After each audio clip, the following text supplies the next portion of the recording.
Olá, pessoal. Aqui é o Áureo do A Book a Month e eu estou gravando esse vídeo que vai ir para o YouTube em português, surpreendentemente, porque eu já vou matar dois coelhos com uma só cajadada. Se você é um dos nossos alunos, talvez essa seja a primeira vez que você me vê falando português. Então, peço desculpas aos nossos alunos do A Book a Month, mas como esse vídeo também vai para o YouTube, eu resolvi fazer em português mesmo.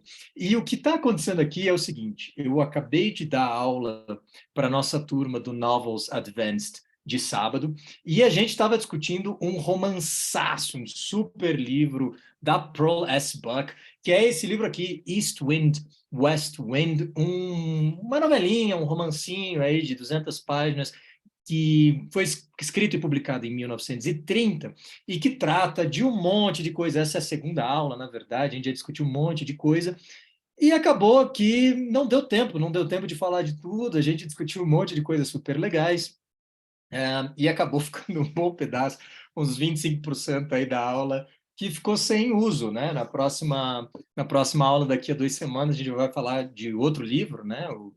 The Left Hand of Darkness, da Ursula Le Guin, que é a rainha da ficção científica, né? E aí eu resolvi aproveitar os slides que sobraram para gravar esse vídeo, para que os nossos alunos não fiquem sem o conteúdo que eu montei para eles, e para você também que está aí assistindo do YouTube, caiu de paraquedas, já aprende alguma coisa aí, entra de carona no barco com a gente. Então, deixa só eu chegar no slide correto. Você está vendo aí que a gente discutiu um monte de coisa que tem a ver com cultura chinesa e literatura chinesa, porque, e o sol está se pondo aqui, está fazendo um efeito super dramático no meu vídeo, porque a história se passa na China, né?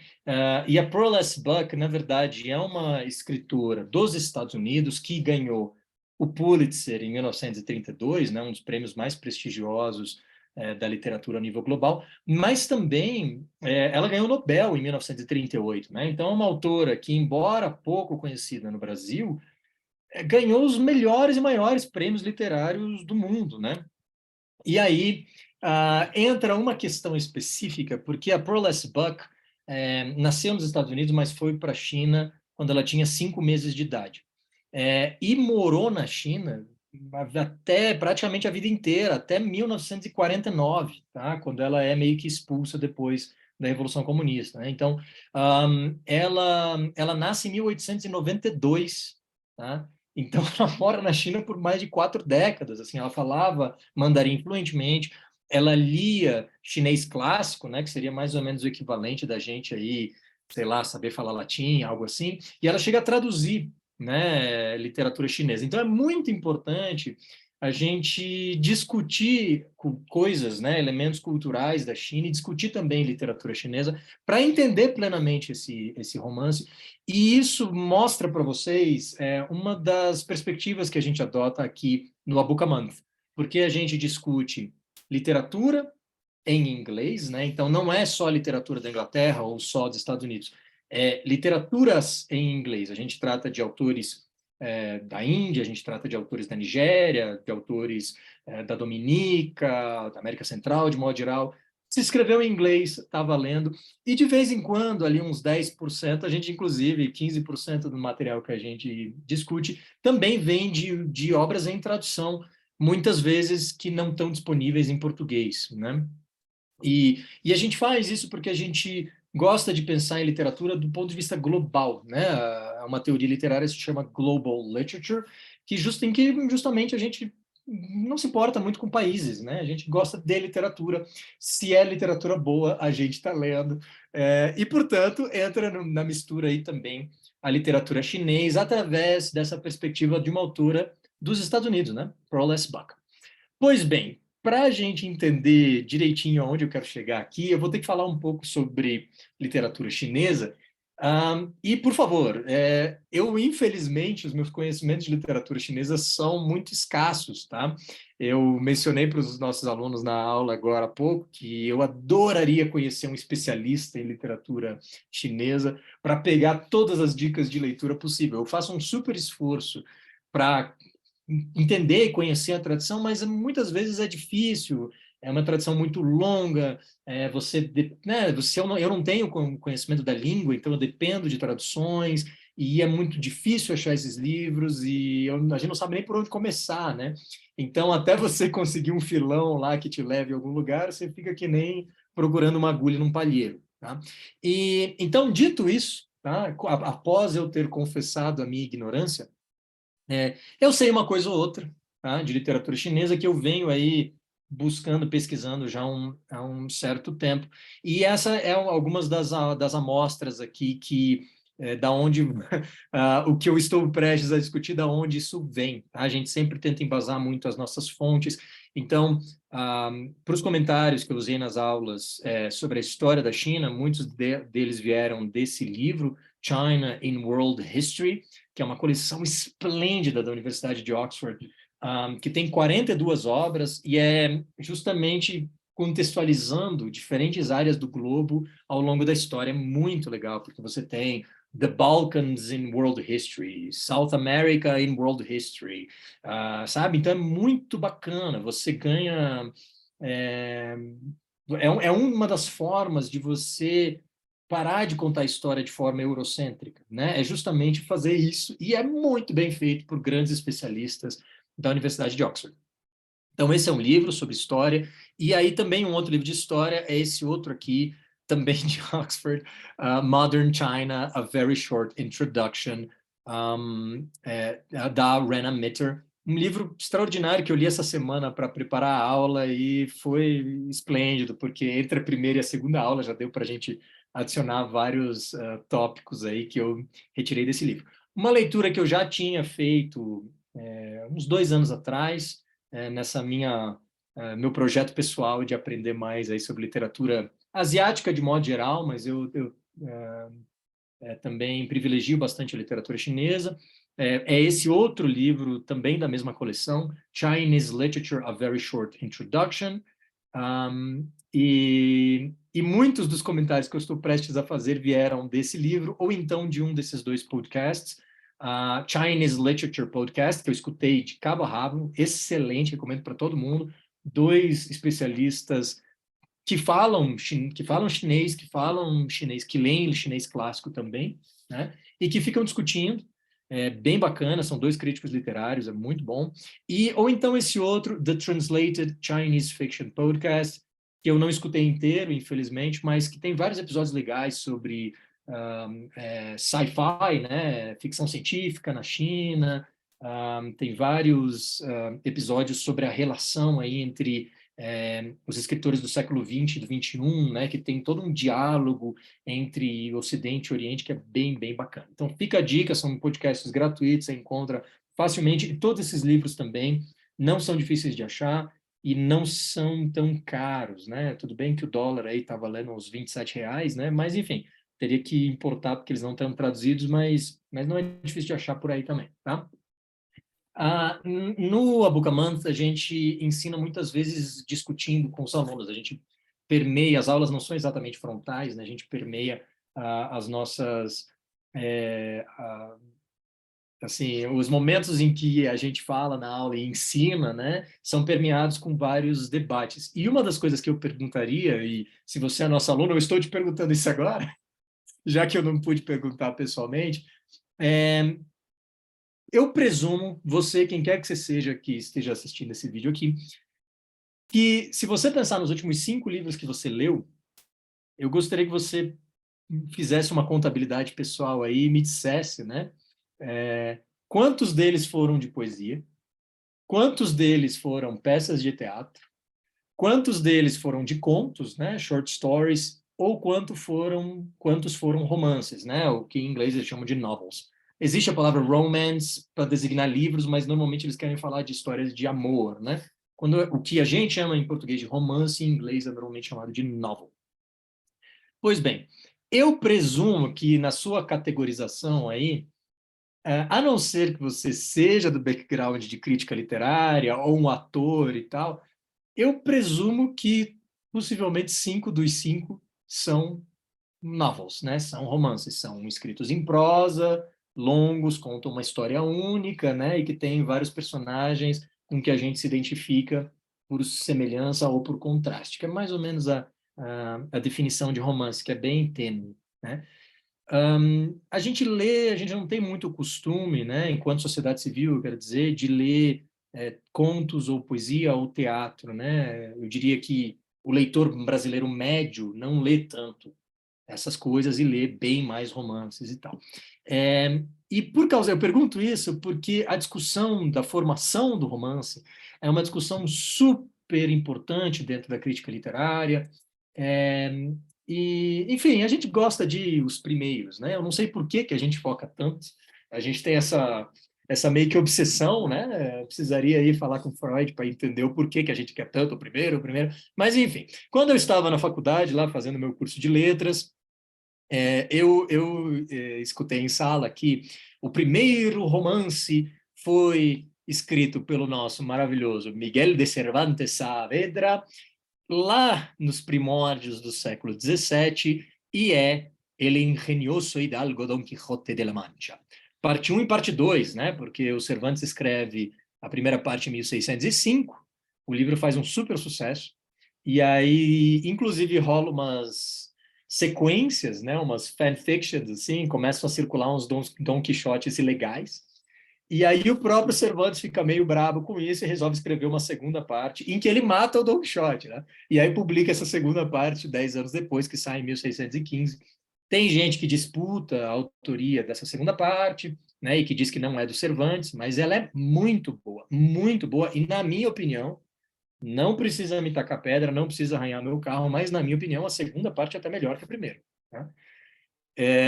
Pronto, falei.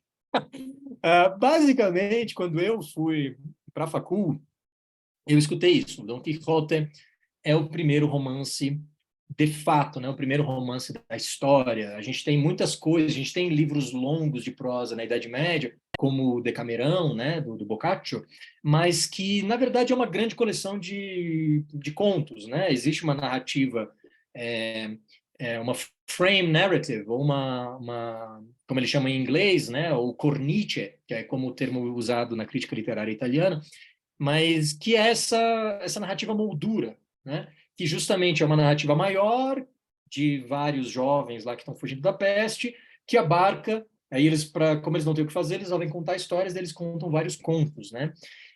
Então, na real, é um livro muito longo, é um livro em prosa, mas que não é um romance, na verdade é uma coletânea de contos. O Don Quixote seria o primeiro romance sobre essa ótica, porque ele é muito extenso, porque ele tem personagens muito famosos e icônicos, né? Sancho Panza, o próprio Quixote, eles vivem várias aventuras, eles têm uma profundidade psicológica, eles mudam, eles não são personagens tipo, né? Especialmente o Sancho Panza muda muito, né? Do primeiro Don Quixote para o segundo. Então tem várias coisas bem legais no Don Quixote. Eu não quero de jeito nenhum atacar a maravilha, a joia literária que é essa obra. Eu sou enorme, sou um grande fã. Só que eu também questiono um pouco, né? A gente primeiro eu questiono a necessidade de a gente ter esse título, o primeiro de qualquer coisa. Tá? Eu não acho que isso seja particularmente importante. E a verdade é que os críticos literários raiz lá, né, que fazem crítica literária, não discute tanto isso, não. Isso aí é uma coisa que a gente vê mais nos posts da internet pelo mundo afora, aí, em Instagrams literários, que a coisa muitas vezes é feita não tanto com esse olhar do profissional, e está tudo bem, né? São objetivos diferentes. A questão é que quando a gente passa a olhar para essa perspectiva específica, qual é o primeiro romance, a partir de uma perspectiva global, que é o que a gente presume, né? Porque se você fala, ninguém disse qual é o primeiro romance da Europa. A gente está falando qual é o primeiro romance. E aí eu presumo que seja do mundo inteiro. Afinal, a literatura universal deveria falar do universo. Até a literatura marciana devia estar no meio. Não é normalmente o caso, né? Normalmente, literatura universal significa Inglaterra, França, um pouquinho de Itália, né? Até o Dante, ali até o século XIV, eles botam umas pinceladas de Itália. Um pouquinho de Alemanha, a partir do século XIX, né? A partir do Goethe, ali, Sturm und Drang, eles botam também umas coisas alemãs. E daí bastante Estados Unidos, final do século XIX para frente, né? É isso que a gente chama de literatura universal, que não é universal porcaria nenhuma. Se fosse, de fato, universal, que é o que a global literature, a perspectiva que a gente adota muitas vezes aqui, não é a única, mas é uma das perspectivas que a gente gosta muito. Se fosse sobre essa visão, A gente poderia argumentar de forma muito sólida que o primeiro romance, na real, está no Japão, né? E foi escrito no século XI por uma mulher, né? Murasaki Shikibu, The Tale of Genji, né? Que foi traduzido recentemente para o português aí, e foi um super time de tradutores, se eu não me engano. Eu, infelizmente, não conheço ele bem, não estudei essa narrativa, li trechinhos, então, assim, infelizmente, confesso a minha ignorância, que é uma ignorância, inclusive, a minha defesa institucional também, né? Convenhamos que eu deveria ter encontrado isso ao longo do meu percurso de formação. E esse é um livro que tem toda a análise psicológica que a gente associa aos romances, que tem personagens muito bem delineados, com os quais a gente se identifica por contraste ou por semelhança. Ele é longuíssimo, na verdade, bem mais longo que o Quixote. Enfim, ele seria um excelente candidato a ser o primeiro romance, né? E é um desses exemplos de que quando a gente afasta um pouquinho a nossa lente para abarcar o mapa do globo inteiro e esquece um pouco esse nosso fetiche, esse nosso obsessão em encontrar a origem de tudo na Europa. Cara, a Europa é linda, é maravilhosa, tem lugares lindos. Eu fiz meu mestrado em literatura, em cultura literária europeia. Eu falo várias línguas europeias. Eu adoro, mas não dá para a gente também ficar, né, dizendo que só existe lá. Não é isso. O mundo é um vasto mundo, né? Como diria o poeta. Espero que você saiba qual é. Se não, bota aí. Mundo, vasto mundo, mais vasto é meu coração, né? Um, Essas são palavras sábias, né? São palavras sábias. Então, vale a pena a gente abarcar o máximo de território e a gente consegue, porque, cara, quanta coisa linda, quanto livro bom que a gente pode estar perdendo, que está aí, é só esticar a mão e pegar e a gente acaba não sabendo. Então, esse é um grande candidato a ocupar essa posição. E aí, talvez você já não tenha gostado do meu comentário, né? Talvez você já me diga, não, não é isso que eles querem dizer. Quando eles dizem o primeiro romance, na verdade, eles querem dizer o primeiro da Europa. Pois bem, se esse é o caso, o primeiro da Europa tem esse título aqui, que eu, infelizmente, não saberia dizer qual é em árabe, tá? Porque ele foi escrito na Espanha por um acadêmico muçulmano chamado Ibn Tufail, que escreve esse livro que tem vários títulos, né? The Life of Haim Ibn Yazak, ou então The Self-Taught Philosopher, ou The Improvement of Human Reason, né? Tem vários títulos em inglês. Ele está disponível em português, tá? Uma tradução da EDUSP, que é uma editora linda, esplêndida, só faz coisa boa, porém, dessa vez, eu confesso que eu fiquei um pouco chateado quando eu comprei o livro, porque ele foi traduzido do francês, não foi traduzido do árabe. E feio é DUSP. Mas, tirando esse detalhe, que não é um detalhe tão pequeno, ele está disponível em português, né? A Vida de Haim Ibn Yazan, que é uma história de ficção científica até, sobre um menino que é abandonado numa ilha, uma espécie de Robinson Crusoe aí do século XII no mundo islâmico, né? E aí o Tufail, ele é filósofo, então tem todo um diálogo aí sobre como seria, né, a educação de uma criança que crescesse na natureza, entre aspas, e tal. Não é à toa que os filósofos do iluminismo adoravam essa narrativa aqui. Eles tinham um grande respeito pelo mundo do Islã, mundo árabe, no século XVIII. Depois, no século XIX, esse respeito se esmaeceu, mas ele existia e era muito forte na França de 1700. Tá? Então, e é um livro que foi escrito na Espanha, né? Uma Espanha que não tinha sido ainda a Espanha da Reconquista. A Espanha gloriosa, a Espanha de Al-Andalus, né? Do Islã e de grandes... a Espanha sempre foi, né, uma grande confluência de culturas, né? Entre os judeus, os árabes e tudo mais. Então, mesmo sobre esse critério, se a gente delimitar a geografia, ainda assim, a gente pode questionar esse título do Don Quixote. Não porque ele não mereça, mas talvez porque, historicamente, se a gente quiser se preocupar com essa coisa que não merece a nossa preocupação, qual é o primeiro, enfim, se a gente quiser jogar esse joguinho, daí não é tão justo. Porém, há controvérsias, de novo, porque agora eu vou fazer o meu próprio advogado do diabo. Porque daí há pessoas que vão dizer, não, mas espera aí, e o Satiricon? Né? O romance latino, né? Então, assim, já poderia estar lá na Roma Antiga, mais de 1000 anos antes aqui do Tufaia. Só que aí, então, é um bom argumento, porque o Satyricon é em prosa, é muito longo, né? Tem substância aí. Só que daí, por outro lado, a gente pode argumentar também que ele é episódico demais, que talvez ele não tenha toda a análise psicológica necessária, não, mas há possibilidades de argumentar o nosso caminho, se a gente quiser definir que é o Satyricon. E essa é uma das coisas que me irrita nesse tipo de debate. Primeiro você define qual que você quer, qual que é o time que você torce, e daí depois você fica catando, né, catando feijão para justificar a crença que você definiu por outros motivos que não tem nada a ver com literatura, né? Enfim, questionar esse tipo de coisa é uma ótima forma da gente aprender sobre literatura maravilhosa de ao redor do globo aí. Então, fica a dica. E eu falei sobre tudo isso porque a literatura chinesa, que é o que interessa para a gente, já que a gente está discutindo Pearl S. Buck, essa autora dos States, que só escreve sobre a China, basicamente, né? A literatura chinesa, o que eles consideram os grandes clássicos, né, são romances, na verdade, são novels, e elas predatam o Quixote. Então, essa discussão de quem é o primeiro também é muito relevante, porque se a gente quiser enxergar a literatura japonesa, a literatura árabe, a literatura chinesa como parte do cânone, que não precisa ter essa segunda palavra, o cânone ocidental. A gente pode cortar esse adjetivo e ser simplesmente o cânone literário, né? Se a gente for pensar no cânone literário sem fronteiras, sem política no meio, a gente vai englobar essas obras que eu tenho certeza que são maravilhosas. Infelizmente, a grande maioria delas eu não li com cuidado e não estudei com cuidado, mas um deles é o Romance of Three Kingdoms, né? O Romance dos Três Reinos, século XIX é ótimo, século XIV, é, que circulava já em tradição oral, depois foi escrito, é gigantesco, tem vários volumes.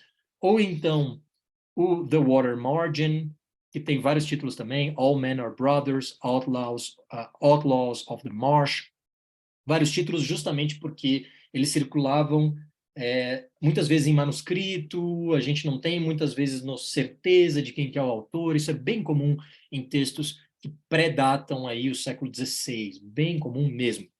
Por exemplo, Homero, a gente não sabe nem se Homero existiu para começar e nem se ele era uma pessoa ou várias. Tá? Então, isso é verdadeiro da literatura chinesa, isso é verdadeiro dos gregos, supremos gregos, né? Também adoramos Homero.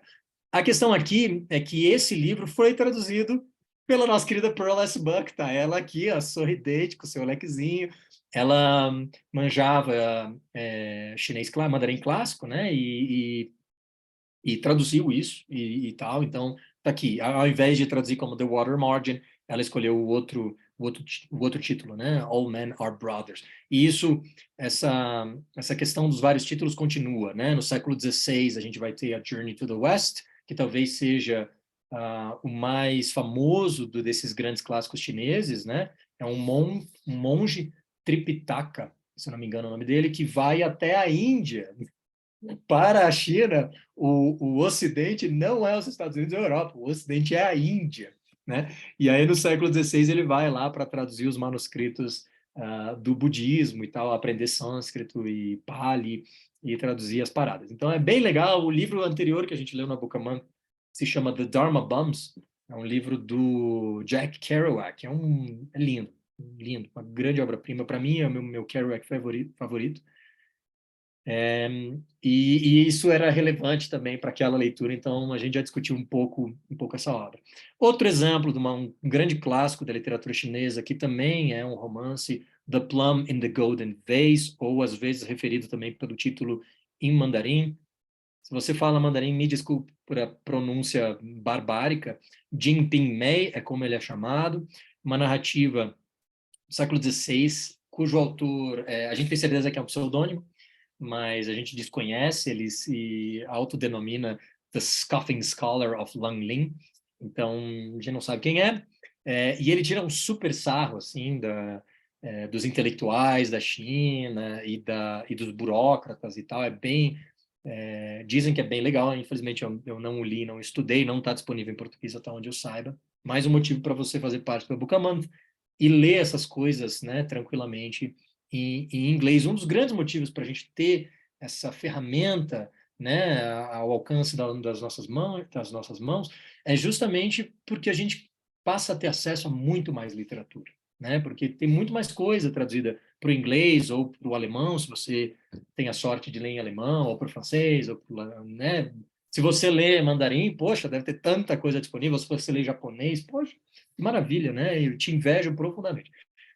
O último exemplo que eu quero dar aqui da literatura chinesa é um outro super clássico, século XVIII, tá?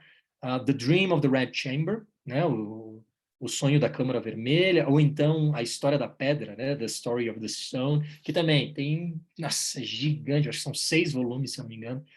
Os caras não sabiam escrever coisa pequena na China, não. É tudo do tamanho da muralha, sabe? E esse é muito legal porque ele é uma narrativa cheia de eroticismo, assim, então parece que tem muita sacanagem lá no meio. E isso é legal porque a literatura erótica sempre foi muito suprimida, né? Na tradição ocidental, até a Verge ali do século XX, né? O Baudelaire tem poemas eróticos, a Roma antiga fazia muita coisa erótica, mas durante muitos séculos isso é bem suprimido, né? Embora tenha muita sacanagem também no Decamerão, e é super engraçado, mas enfim, a gente sempre lidou com isso de uma forma um pouco problemática. Na China, você tem um dos grandes 5 clássicos, né? Que é super erótico, né? Então isso é uma coisa que eu acho bem digna de nota e acho super interessante, mais um motivo para a gente mudar um pouco a perspectiva, né? Enfim, isso nos traz ao que interessava para a minha aula. Eu não teria entrado em tantos detalhes lá, mas eu já estou com 28 minutos, isso era para ter 15, e eu não estou nem no meio da metade da estrada ainda. Enfim, isso nos leva ao grande Lu Xun. Se você procurar um pouquinho sobre literatura chinesa, você bem rapidamente vai esbarrar no nome dele, porque ele é considerado um dos grandes pais, digamos assim, da literatura chinesa moderna. E uma coisa muito interessante sobre o Lu Xun é que ele vai ser, por exemplo, o autor preferido do Mao, né, o Mao Tse-tung, Chairman Mao, como eles chamavam, né, como eles muitas vezes chamam em inglês, o que é uma coisa muito estranha, né? Porque ele participa, sim, ele está afiliado ao partido e etc. Ele participa muito das discussões culturais do seu tempo, ali no início do século XX, mas ele também está longe de ser assim, o cavalo de padeiro que o partido depois vai esperar dos autores, né? Que vão produzir o que eles acham que é literatura de qualidade e o que eles acham que é a literatura que deve ser produzida. Então é bem interessante porque o Lu Xun é bem ambíguo em várias coisas. E uma delas é que ele funciona como um grande elo de ligação entre essas tradições, tá? Entre uma tradição oriental, entre mil aspas, porque esse é um termo bem problemático. Se você já leu o Orientalismo do Edward Said, você sabe do que eu estou falando. Mas entre o Oriente e o Ocidente, vamos botar assim, entre o leste e o oeste, se você quiser, tá? Que são definidos de forma bem opaca. A questão é que tem esse livrinho aqui, a capa desse livrinho é uma tradução que o Lu Xun preparou, e eu te convido a tentar identificar. É um autor ocidental, né, um autor europeu. Tente descobrir que livro que é, não sei se você fala mandarim, consegue ler os ideogramas aqui, né? Mas veja que tem um balãozinho, né? E se você está pensando que esse é o Dole uma, Dole duas, Dole três, se você acha que esse é o Volta ao Mundo em 80 Dias, né, você está certo, né? Porque o Lu Xun traduz 4 histórias do francês de ficção científica, 3 delas são do Jules Verne. Então, isso é bem legal, porque mostra para a gente esse diálogo que o Lu Xun tem. O Lu Xun foi educado em uma escola que não é uma escola ocidental, mas ela também contemplava estudos europeus, digamos assim. Então, ele aprende várias línguas, né? Ele falava japonês, ele conhecia literatura russa pra caramba, que ele se forma em medicina depois e tal. Então é bem interessante porque ele é um cara super cosmopolita e ele vai escrever em 1918 esse texto que é considerado meio que o nascimento do modernismo na literatura chinesa, que é o Diário de um Louco, em português, né? A Madman's Diary ou The Diary of a Madman. Tem as duas traduções em inglês. E esse é uma história sobre, é um conto, na verdade, tem as suas 20 páginas, sobre um cara que começa a achar, ele começa a ler os clássicos do Confúcio e achar que o Confúcio estimula as pessoas a serem canibais, né? Então é uma super crítica. O Confúcio é a maior autoridade intelectual na história da China, sem sombra de dúvida, tem uma influência para a China e para a Ásia, no modo geral, para o Japão, para a Coreia, para a Tailândia, para o Vietnã, é gigante, o confucionismo é gigante. E, basicamente, ele está indo com os 4 pés nos peitos, que nem a gente diz lá em Floripa, para cima do Confúcio nessa história. Então, isso é muito relevante. História muito legal, bem engraçadinha também. Dá para dar umas risadas. E a questão é que, se você é um fanático de literatura, aí você já deve ter visto esse título antes. Tá? A Madman's Diary. E se você suspeitou, você fez bem, porque o Luxun pegou esse título emprestado, mudou a história, mas esse título é do nosso querido Gogol, né? E o Gogol, não sei como é que é em russo, Gogol ou Gogol, vou olhar, mas grande escritor russo, né? Do século XIX, extremamente importante. Dostoiévski adorava, Tolstói adorava, Pushkin adorava, por aí vai, né? Então, vejam que ele usa o mesmo título e a mesma ideia do Gogol, mas aplica isso a um contexto chinês e reescreve, faz uma coisa totalmente diferente, mas muito legal.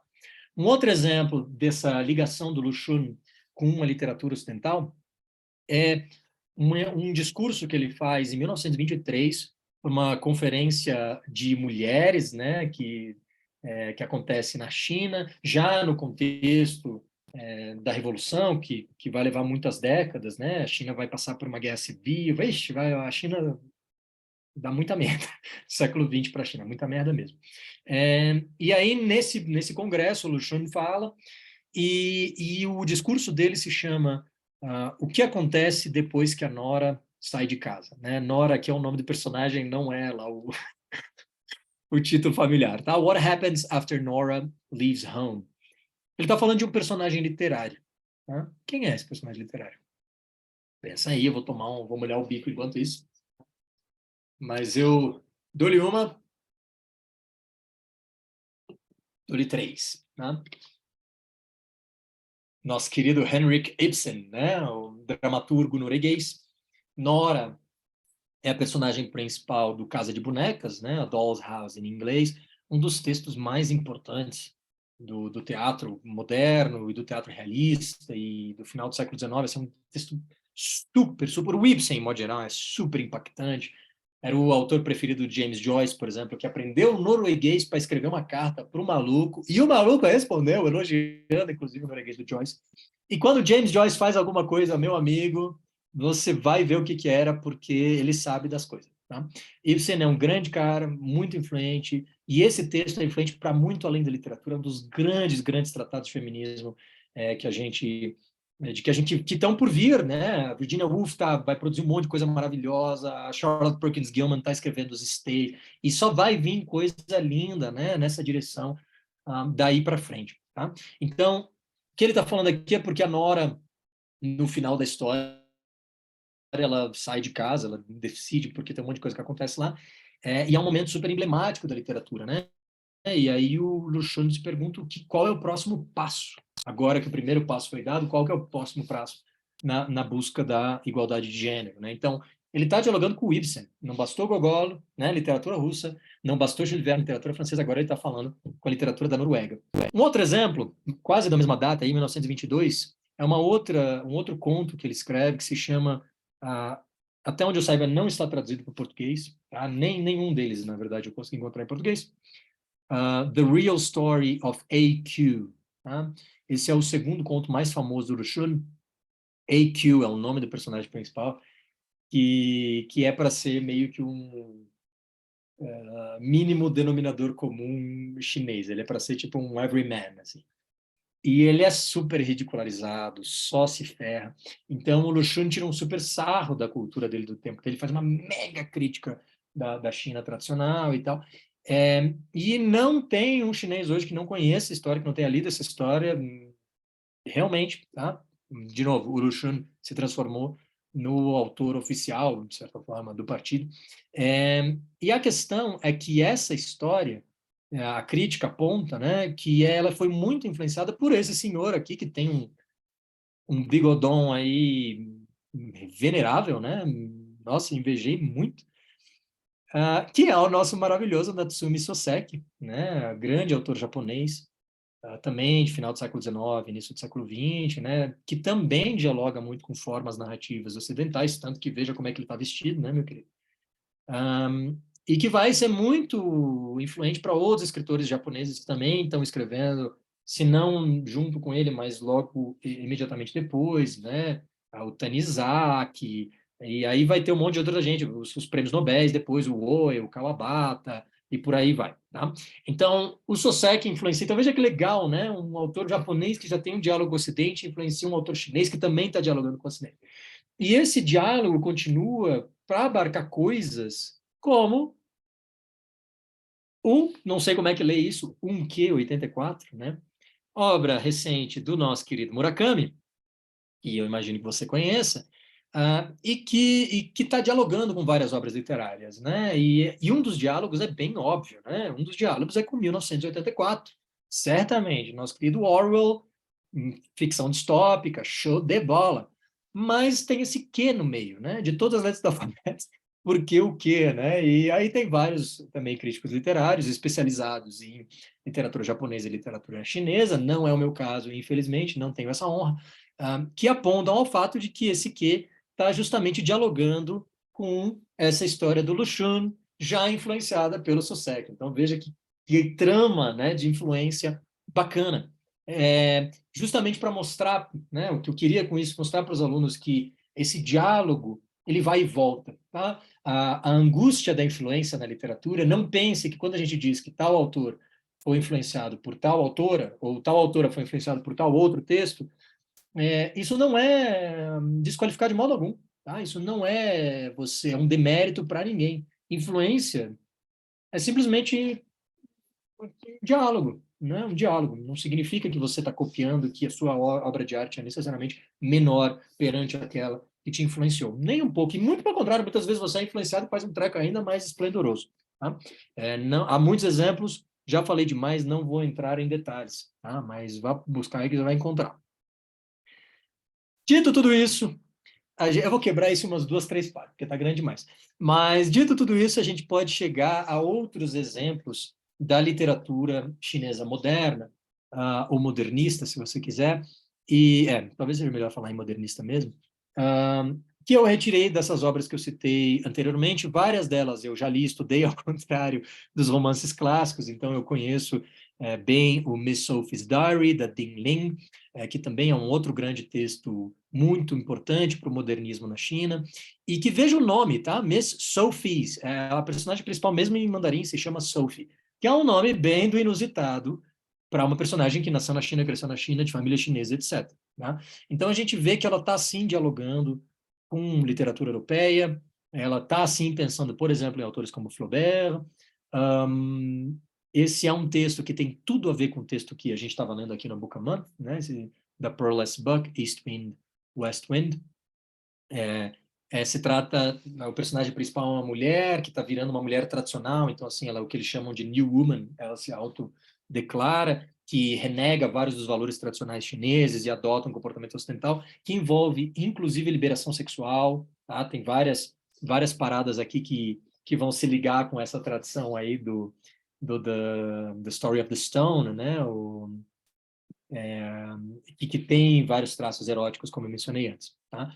Um outro exemplo é o Mao Dun, que é mais conhecido por um romance sobre Xangai, mas ele tem esse também, Rainbow, que trata de não tenho ideia qual que é o título original em mandarim, mas que trata justamente também de uma campesina que adota valores questiona, né, papéis de gênero e adota valores ocidentais e se transforma no que a Ding Ling vai chamar de a New Woman. A gente encontra o mesmo termo também na nossa autora aqui, a Pearless Buck. Tá? E vejam o que me interessa aqui são as datas. Miss Sophie's Diary, 1928, o Mao Dun publica em 1930.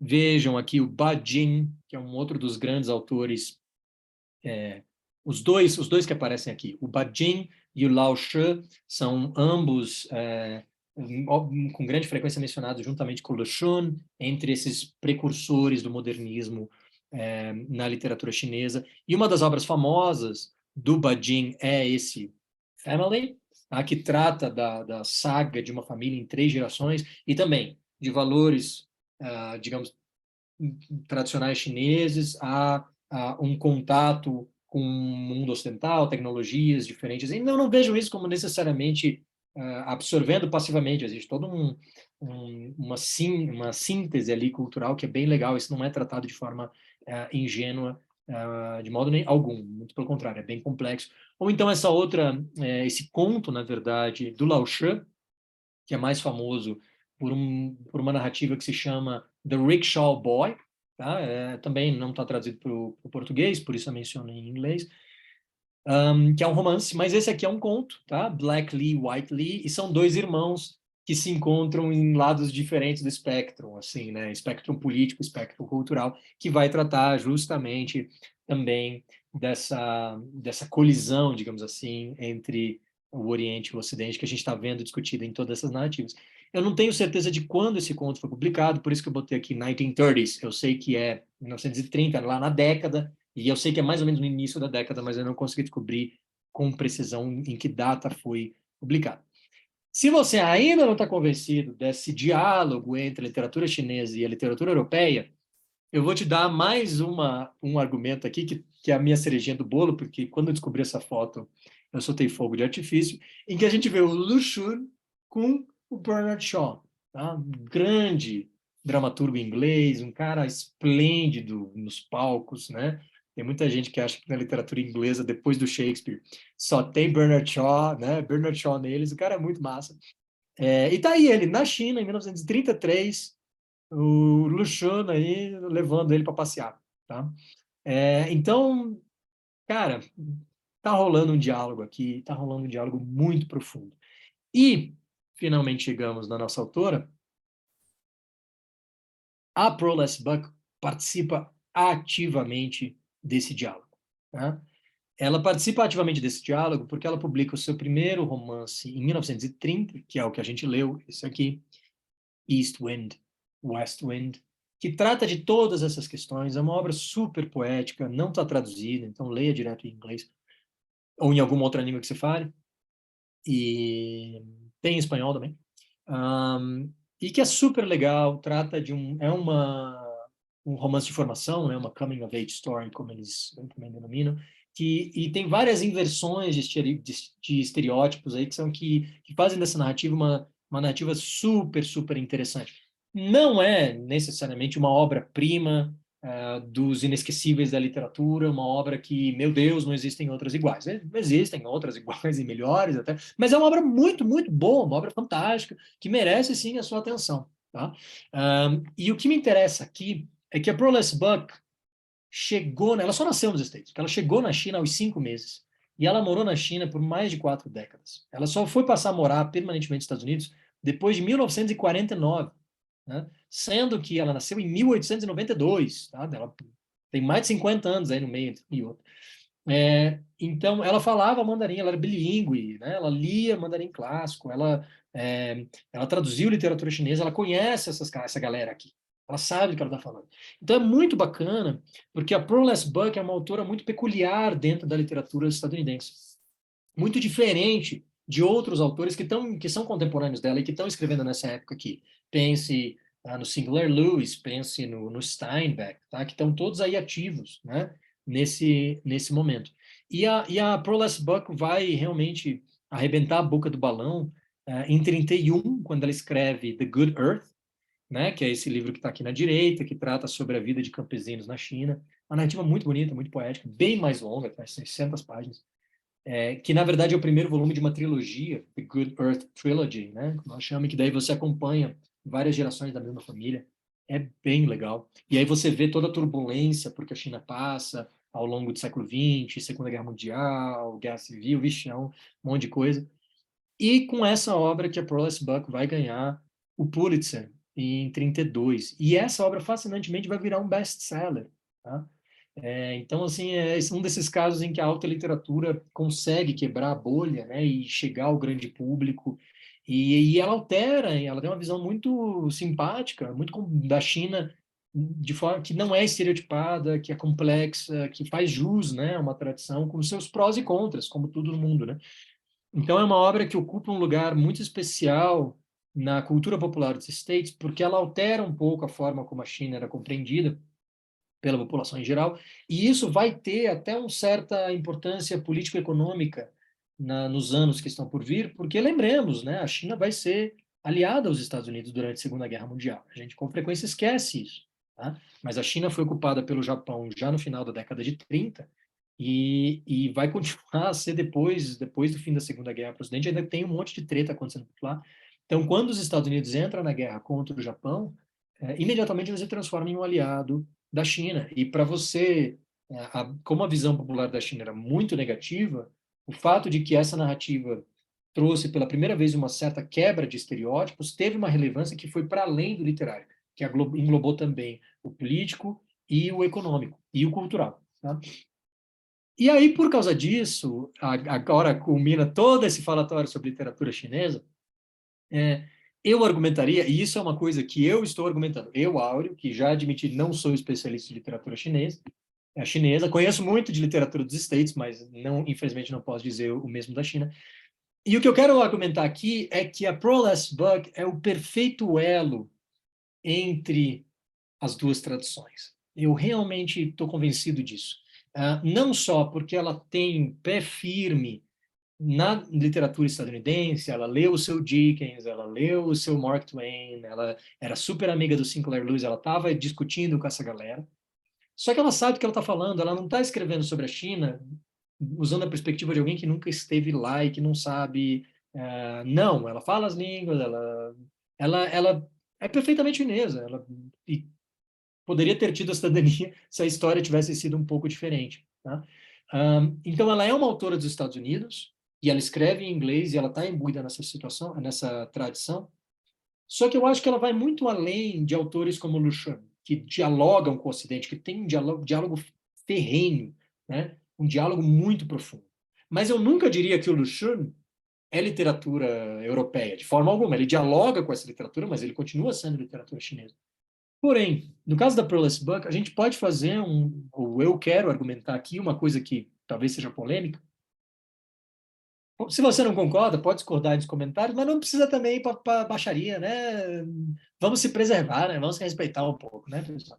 Então, me poupe dos seus palavrões, tá? Eu acredito que você tem um amplo vocabulário de ofensas. Acredito em você, não precisa me comprovar, né? Se você não concorda comigo. Mas eu acho que é possível a gente argumentar que a Proless Buck pode ser considerada literatura chinesa escrita em inglês. Tá? Eu realmente acho que é possível, ao invés de ver ela só como uma autora dos Estados Unidos que fala muito da China, ela está imbuída no mesmo tipo de questão que esses autores estão discutindo, que a Ding Lin está discutindo, que o Mao Dun está discutindo, que o Lao She está discutindo, que o Lu Xun está discutindo, que o Bajin está discutindo. Tá? Ela conhece a tradição intimamente, a tradição de que eles vêm, e ela debate na mesma época, o texto da Ding Lin é de 28, o do Mao Dun é do dia de 1930, do Lao Shan e do Bajin também são do início dos anos 30. E essa é exatamente a época em que a Peerless Buck está publicando. E as narrativas dela tratam de coisas muito próximas às coisas que eles estão fazendo, usando técnicas que também são muito próximas às técnicas que eles estão usando. Então, eu realmente acho que a gente pode argumentar que a Peerless Buck é uma autora dos Estados Unidos, mas também é uma autora chinesa. Ela é perfeita. E por favor, foco. Ah, ah, foco nos efeitos, deu meia hora para fazer isso aqui, então, por favor, respeite a mudançazinha de cor. Ela é um elo perfeito entre Ocidente e Oriente, uma ponte muito interessante. E se você acha estranho que uma tradição literária possa conter um texto que é escrito em uma língua que não é daquela tradição, né? Talvez você devesse rever isso. Lembre que Fernando Pessoa, para além do Mensagem, ele não publicou livros em vida, né? Ele publicava em revistas os poemas esparsos, mas ele não publicou outros livros, com exceção da série de poemas em franceses, em franceses é ótimo, né? Da série de poemas em francês e 2 livros com poemas em inglês. Tá? Então, o Fernando Pessoa, o imperador da língua portuguesa, publicou mais livro em língua estrangeira do que livro em português, em vida. Daí depois descobriram o baú dele lá e está saindo coisa até hoje lá de dentro, né?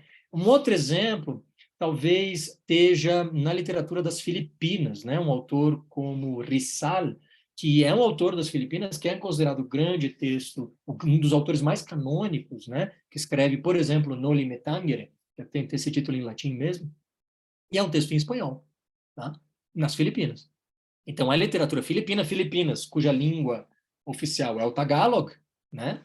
Mas ele escreveu em espanhol esse romance. E ele é considerado o grande patrono não só da literatura filipina, mas até da independência, porque ele é meio que um Tiradentes, assim, ele foi fuzilado, infelizmente, pobre coitado, não tinha nada a ver com a história lá, mas foi fuzilado por falar em revolução, por falar em consciência nacional, né, o romantismo, esse grande momento de nacionalismo e tal. O Rizal participa disso, escreve, embora a sua língua mãe fosse o Tagalog, ele escreve em espanhol. Então veja que não é tão estranho assim. Há vários exemplos ao redor do mundo em que você tem um autor de uma tradição escrevendo em outra. Muitos mesmo. A Jhumpa Lahiri é o melhor exemplo na literatura contemporânea. Se você não conhece, vai conhecer, porque ela é fueda.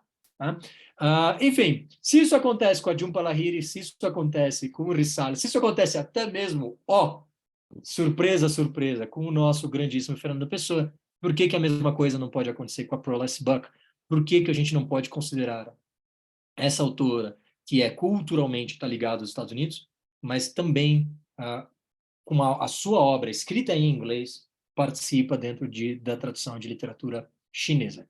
Fica o pensamento, fica aí o meu muito obrigado por ver esse filme. E é isso, meus queridos. Como sempre, se você quiser, isso é só uma amostra pequena do que a gente faz aqui no Abuca Month. Se você fosse nosso aluno, você não me ouviria falar nada disso em português.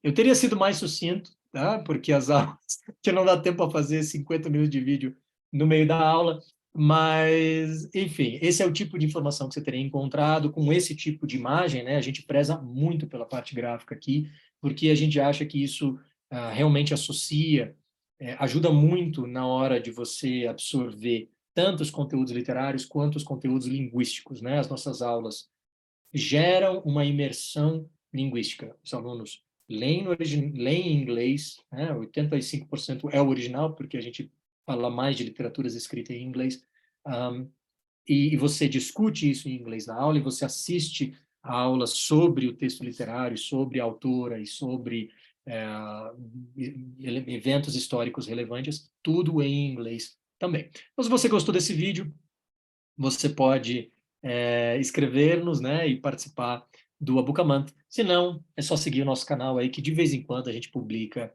algum conteúdo aí na fachola, porque a gente preza por isso também.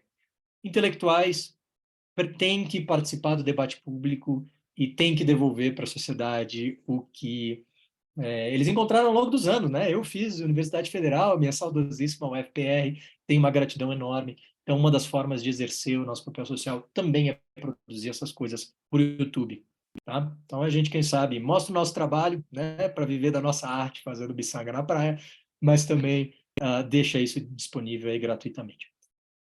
Meu nome é Áureo, eu sou doutor em estudos literários e professor do Abucamant. Muito obrigado. Thank you very much, guys. That's all for today. See ya.